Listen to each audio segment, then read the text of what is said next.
আপনারা হয়তো সংবাদ মাধ্যমে আমরা আজকে দেখেছি এবং অবগত হয়েছি যে এই ত্রিপুরা কোঅপারেটিভ ব্যাংকের পক্ষ থেকে 155টি পদে নতুনভাবে নিয়োগ প্রক্রিয়া শুরু হয়েছে এবং আমরা আশ্চর্য হয়েছি এই জন্য যে এই নিয়োগপত্রের যে পরীক্ষা, এই নিয়োগ প্রক্রিয়ায় যে পরীক্ষা হচ্ছে সেই পরীক্ষার সেন্টার তারা দিয়েছে আসামে দেওঘরে।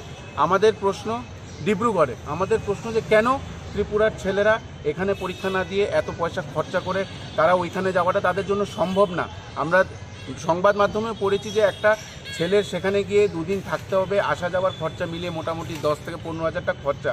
আমাদের দাবি হচ্ছে অতি সত্বর যাতে সেই সেন্টারটাকে পাল্টিয়ে ত্রিপুরা রাজ্যে সেই পরীক্ষার সেন্টারটা করা হয় এবং প্রত্যেকটি পরীক্ষার্থীতে যাতে পিআরটিসি কম্পালসারি করা হয়, এই দাবি নিয়ে আজকে আমরা কোঅপারেটিভ ব্যাংকের সেন্ট্রাল ম্যানেজারের সঙ্গে দেখা করবো এবং সেই দাবি জানাবো। যে পদগুলো ছাড়া হচ্ছে সেগুলি কি ওপেন টু অল?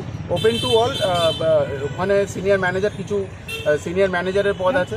না, আমি বলছিলাম যে অন্য স্টেটেরও কি এক্সাম? না, আমার তো মনে হয় না, যেহেতু ত্রিপুরা স্টেটের, এটা ত্রিপুরা স্টেটের ছেলেদের জন্যই করা হয়েছে, কিন্তু এটা প্রথমবার হয়েছে যে সেই পরীক্ষাটা তারা ভিন রাজ্যে সেই পরীক্ষার সেন্টারটা ফেলেছে, যেটার জন্য যারা গরিব ছেলেমেয়েরা, যারা গরিব যুবকদের প্রচণ্ড অসুবিধা হচ্ছে।